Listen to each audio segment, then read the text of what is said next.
اور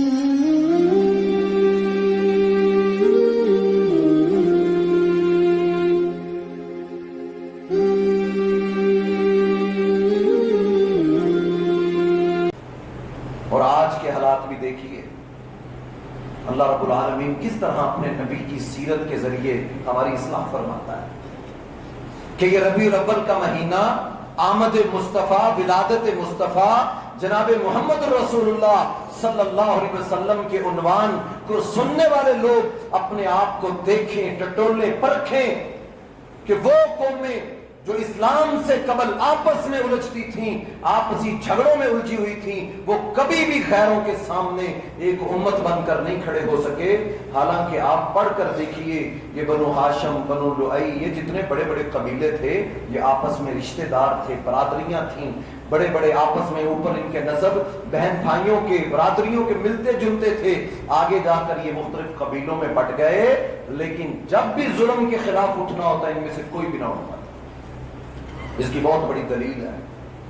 آپ نے سنا ہوگا ہاتھیوں والا لشکر قرآن میں ہے، الم تری کیف فعل ربک باصحاب الفیل۔ مکہ پر حملہ کیا ابرہہ کے لشکروں نے، ہاتھی لے کر وہ مکہ میں آیا۔ اگر یہ اتنے غیرت مند تھے یا ان کی مثالیں دی جاتی ہے تو ابرہہ کے لشکر جب مکہ میں داخل ہوئے تو تاریخ کے ورق اٹھا کے دیکھیے، اہل مکہ میں سے کوئی ایک بھی نہیں تھا جو کھڑا ہوتا کہ یہ مقدس سرزمین، ہمارے جد امجد ابراہیم کی سرزمین جہاں اسماعیل کی ولادت ہوئی، یہاں پر ہم اس کا دفاع کریں گے، مقابلہ کریں گے، ایسا بالکل بھی نہیں تھا۔ بلکہ بڑے بڑے سردار جمع ہو کر آئے اور کیا کہا، آ کر کہنے لگے ابرہہ سے کہ ہمارے اونٹ تمہارے پاس ہیں، وہ ہمارے حوالے کر دو۔ تو ابرہہ نے کہا میں تو سمجھا تھا کہ تم بیت اللہ کو بچانے کے لیے میرے پاس آئے ہو۔ تو یہ مکہ کے لوگوں نے اس وقت کہا تھا جس کا یہ گھر ہے، جس کا یہ گھر ہے وہ جانے اور تم جانو۔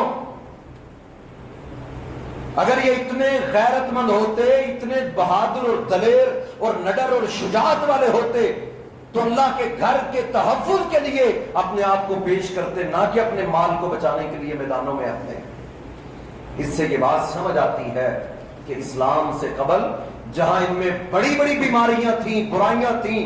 شرک کی غلاظت تھی، بیت اللہ کو بتوں سے بھرا ہوا تھا، عورتوں کو بازاروں میں بیچا کرتے تھے، بیٹیوں کو زندہ ترگور کر دیتے تھے، شراب کی بڑی بڑی محفلیں سجاتے تھے، جہاں یہ بڑی بڑی بیماریاں ان کے اندر موجود تھیں، وہاں ان کے اندر بزدلی کی بیماری بھی موجود تھی۔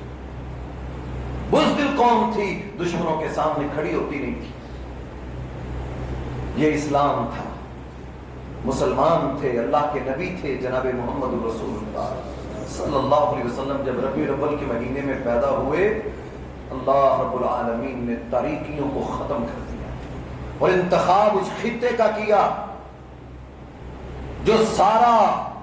صحراؤں میں ڈوبا ہوا اور ایک طرف صرف پانی ہے، وہ بھی دور دراز، باقی ساری زمین اور جزیرہ عرب کو آپ دیکھیں، یہ صحرا ہے۔ عرب صحرا کو بولتے ہیں، بدو لوگ، کوئی رستہ نہیں، کوئی قائدانہ صلاحیتوں والا آدمی نہیں جو ان کو گائیڈ کرے۔ ہر ایک نے اپنے اپنے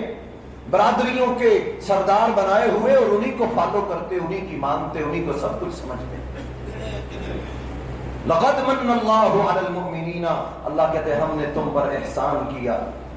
ہم نے تم پر احسان کیا۔ اذ بعث فیہم رسولا من انفسہم، ہم نے اپنا رسول تم پر مبعوث کیا، یتلو علیہم آیاتہ ویزکیہم، وہ اللہ کی باتیں پڑھ کر سناتا ہے اور تمہارا تزکیہ کرتا ہے، رہنمائی کرتا ہے، تمہیں سمجھاتا ہے اب حق کیا ہے، باطل کیا ہے، تم نے کس کی پیروی کرنی ہے تو نجات پا جاؤ گے،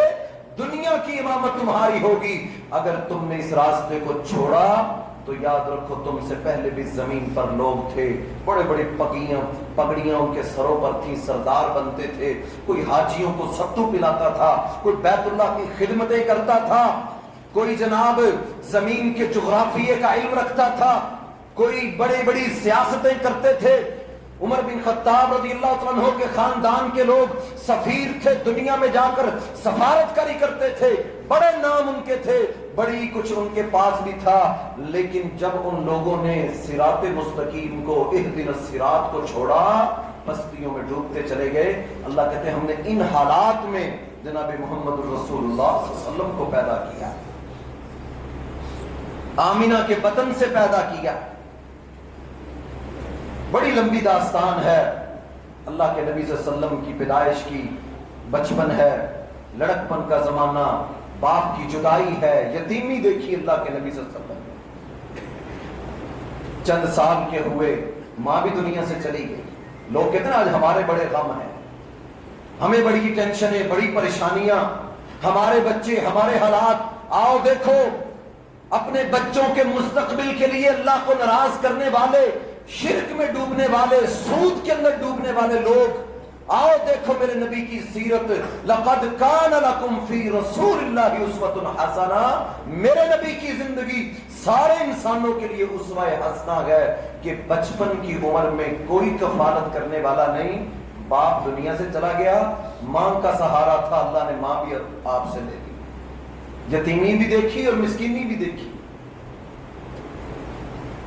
اور اللہ کہتے دیکھو میرے پیغمبر کو ماں کی جدائی کا غم بھی سہنا پڑا، باپ کی جدائی بھی سہنی پڑی، اور یتیمی بھی اللہ کے نبی صلی اللہ علیہ وسلم نے دیکھی۔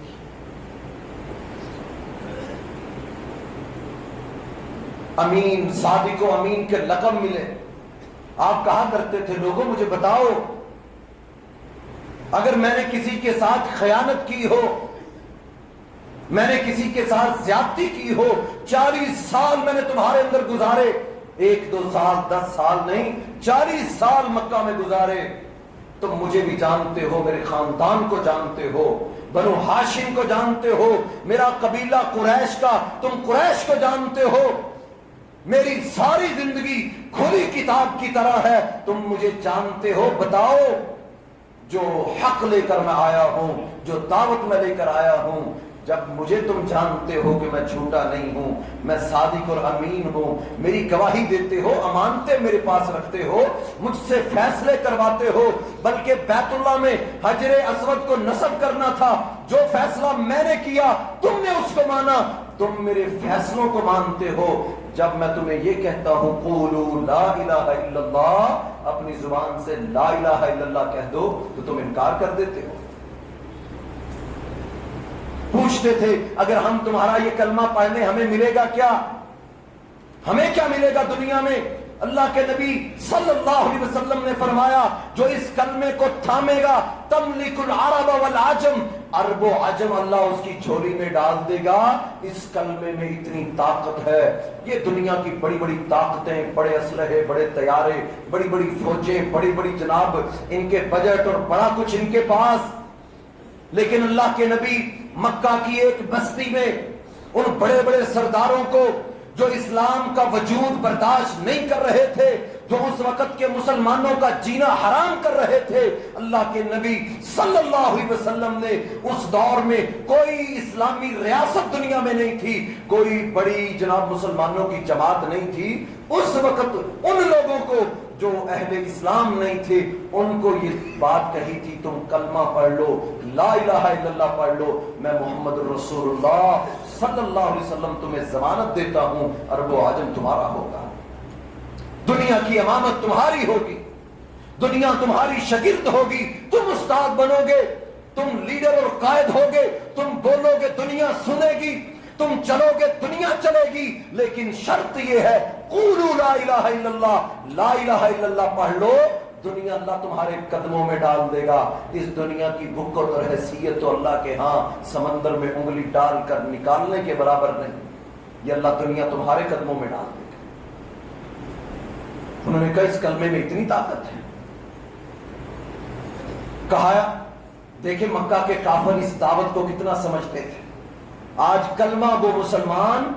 یہ دعوت نہیں سمجھتا، کلمہ پڑھنے والا مسلمان اس کلمے کو اس طرح نہیں سمجھتا جس طرح اہل مکہ کے وہ کافر سمجھتے تھے، وہ جانتے تھے کہ اس لا الہ الا اللہ کا مطلب ہے باپ دادا کا دین چھوڑنا پڑے گا۔ آج ہے نا ہمارے اندر یہ برائیاں، میرا باپ یہ کرتا رہا، میرے بڑے یہ کرتے رہے،